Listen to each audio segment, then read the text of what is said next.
Bremen pictures வழங்கும் அனலரசு தயாரிப்பில் சாம் CS இசையில் சூர்யா சேதுபதி நடிக்கும் ஃபீனிக்ஸ் ஜூலை 4 முதல். திண்டுக்கல் மாவட்டம் கொடைக்கானலை அடுத்த அடுக்கம் பகுதியில் தனியார் தோட்டத்தில் தீ விபத்து ஏற்பட்டது.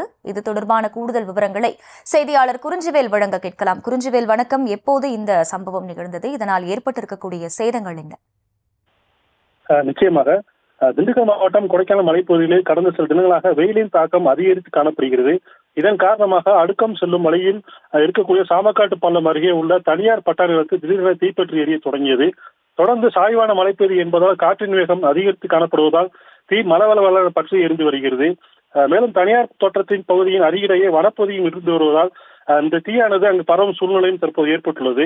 இதனையடுத்து கொடைக்கானல் தீயணைப்புத் துறையினருக்கு தகவல் அளிக்கப்பட்டு விரைந்து வந்த தீயணைப்புத் துறையினர் தீயை அணைக்கப்படி ஈடுபட்டு வருகின்றனர். இருந்தபோதும் உயரமான மலைப்பகுதி என்பதால் தீ எரிந்து வரும் பகுதிக்கு வீரர்கள் செல்ல முடியாத சூழ்நிலையும் ஏற்பட்டுள்ளது. இதனால் தீயணைப்புத் துறையினர் தீயை அணைக்க முடியாமல் தடுமாறி வருகின்றனர். தீயானது தொடர்ந்து எரிந்து வருவதால் இந்த பகுதி முழுவதும் புகைமண்டலமாகவும் காட்சியிருப்பதும் குறிப்பிடத்தக்கது. விவரங்களுக்கு நன்றி குறிஞ்சிவேல். பிரேமன் பிக்சர்ஸ் வழங்கும் அனலரசு தயாரிப்பில் சாம் சிஎஸ் இசையில் சூர்யா சேதுபதி நடிக்கும் ஃபீனிக்ஸ் ஜூலை 4 முதல்.